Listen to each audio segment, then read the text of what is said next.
Yo, salut les gars, c'est Aurélien Machu et aujourd'hui on va parler des plus grands skateparks qui existent en Europe. On va faire un top 10 de ça. Alors, avant, je préfère vous prévenir quand même que c'est pas parce qu'ils sont grands que ce sont les meilleurs d'Europe, hein. C'est juste les plus grands d'Europe. Quantité ne veut pas dire qualité, hein, je tiens à préciser.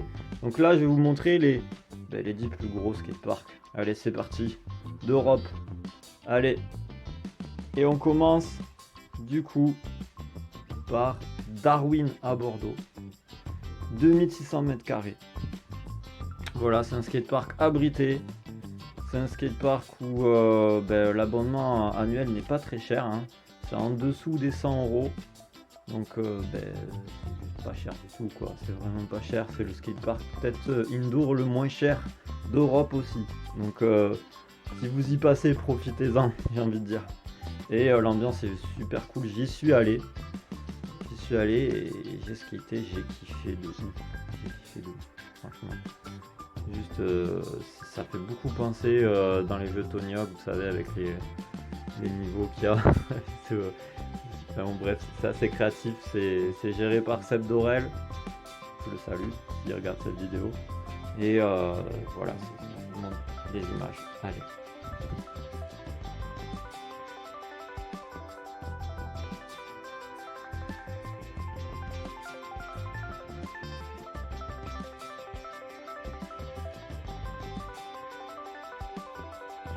Ensuite, donc je reviens, vous avez le skatepark de Perpignan en 9ème position qui fait 2775 mètres carrés.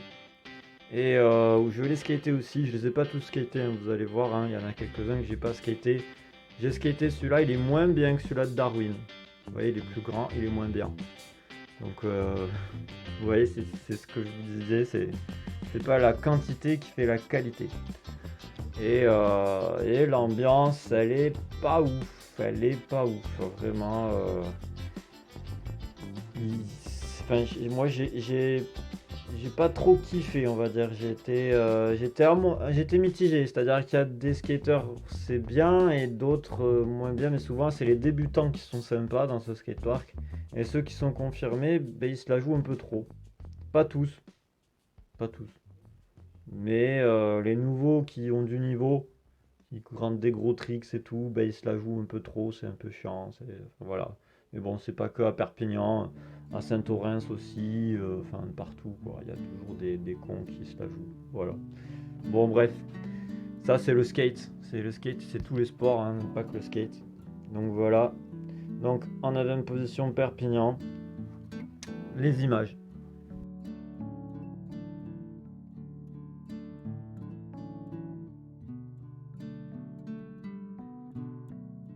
On arrive à la 8ème position. La 8ème position, mon cher Watson, c'est le Area 51 Eindhoven. Voilà, il est très connu des trottiers riders surtout. Parce qu'il y a des vidéos qui disent que c'est le plus grand skatepark d'Europe, alors que c'est complètement faux. Donc il est en 8ème position, il fait 3000 mètres carrés et il est abrité celui-là. Contrairement à Perpignan qui ne l'était pas. Voilà, on va switcher. Il y a des skateparks abrités, des skateparks pas abrités. Donc voilà, vous allez avoir un peu de variété. Donc Eindhoven, voilà, Eindhoven, je crois que c'est les Pays-Bas, mais renseignez-vous. je suis pas très bon en géographie. Les images.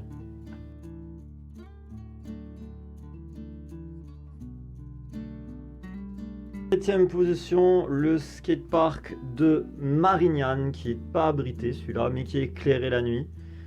Donc c'est vachement chouette.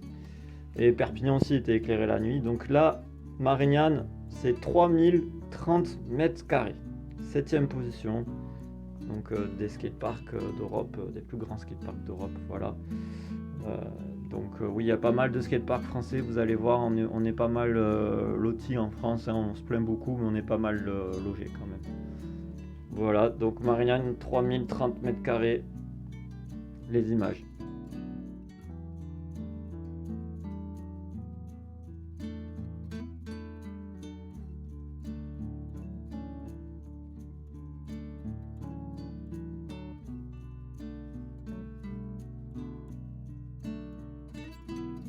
Et en sixième position, encore un skatepark ouvert. C'est bien parce qu'on switch, skatepark ouvert, skatepark pas couvert. Donc sixième position, le Palais de la Glisse à Marseille. 3500 mètres carrés. C'est juste... Voilà, ça commence à devenir sérieux en termes de surface. Et peu courant, on va dire. 3500 mètres carrés, c'est peu courant. Voilà, bah, il est abrité. C'est un petit peu cher l'abonnement à l'année. Un petit peu cher. Et les horaires sont vraiment pas ouf. C'est que le soir et que certains jours. Pas de session le matin ni l'après-midi, à part le week-end. Voilà, c'est moyen, mais c'est un des plus grands skateparks d'Europe. Voilà. Les images, allez.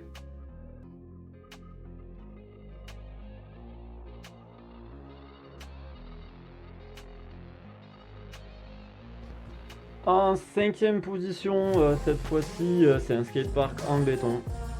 C'est la Faute-sur-Mer, vous connaissez tous.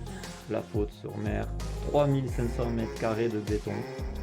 Voilà, et c'est. Voilà, il est en cinquième position. C'est juste ouf, 3500 mètres carrés de béton. On n'avait jamais vu ça en France avant qu'il l'ait construit. Et voilà, les images.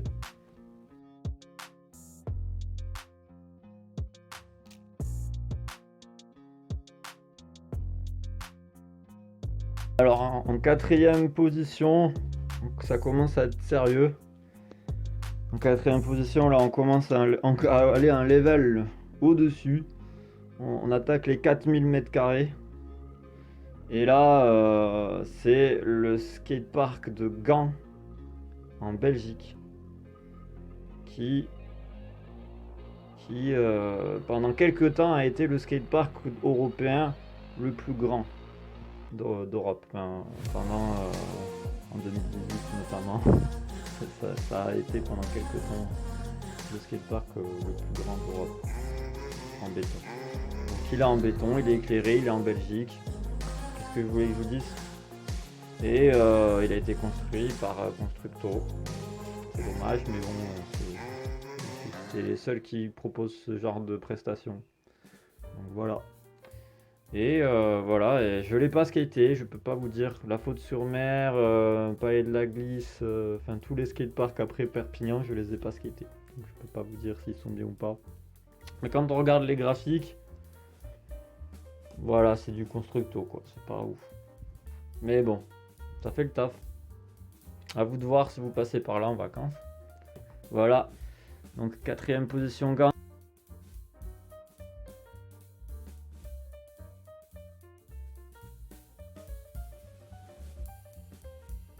Troisième position, un skatepark français. Ouais, le podium, ça sera que du français le podium. Donc troisième position, un skatepark français bien connu, 4000 m² de béton, pardon, pas de bitume parce que ça serait horrible, de béton aussi. C'est Hyères-les-Palmiers, Hyères-les-Palmiers de côté Provence. Voilà, un skatepark mythique, vraiment. Il y a eu les VCT Neige Tour. Il y a eu les championnats de France vont se dérouler là cet été, je crois. Enfin, je ne sais même pas si c'est pas déjà déroulé. Voilà, donc que dire de plus? Que dire de plus vraiment là? Voilà, moi je l'ai jamais skaté. Apparemment l'ambiance elle est pas ouf là-bas, elle est pas super d'après ce qu'on m'a dit. Donc je vous préviens, hein, je pense. Dans un skatepark, s'il n'y a pas une bonne ambiance, ça sert à rien d'y aller, quels que soient les modules qu'il y a, quelle que soit l'infrastructure. En vrai, c'est mieux. Moi, je préfère 10 fois, pardon, je kiffe 10 fois plus un skatepark tout petit avec une super ambiance qu'un skatepark énorme avec une ambiance de merde. Dites-moi dans les commentaires si c'est votre cas aussi. Et dites-moi aussi si vous avez d'autres skateparks plus gros aussi, parce que peut-être que je me suis trompé. Moi je fais un top 10, mais c'est peut-être pas le bon. Enfin, c'est peut-être pas le bon. Si, il est cool. Ça va informer les gens. Mais bon, voilà. Allez, les images.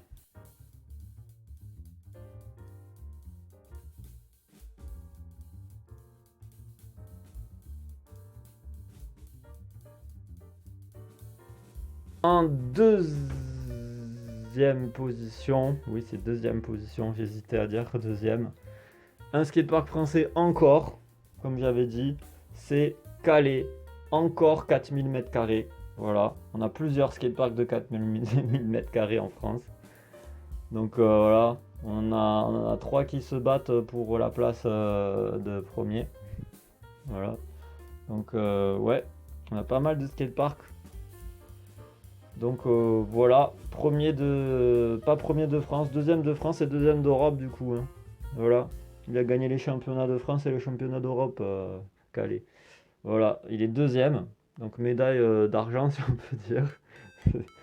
4000 m², il est éclairé, il a l'air pas mal lui, mais l'air street est un petit peu petite par rapport au bol. Mais Constructo fait souvent des skateparks avec un gros bol comme ça. Voilà quoi. Ouais, c'est dommage, mais bon. Il faudrait mieux faire une grosse partie street et un petit bol, mais bon. C'est eux qui choisissent. C'est eux qui choisissent. Voilà, on n'a pas trop le droit de parler, on peut rien dire. On peut rien dire quand ils font un skatepark dans une ville, on n'a pas notre mot à dire. Quoi. Allez, maintenant on va voir le premier skatepark, mais avant les images du skatepark de Calais quand même.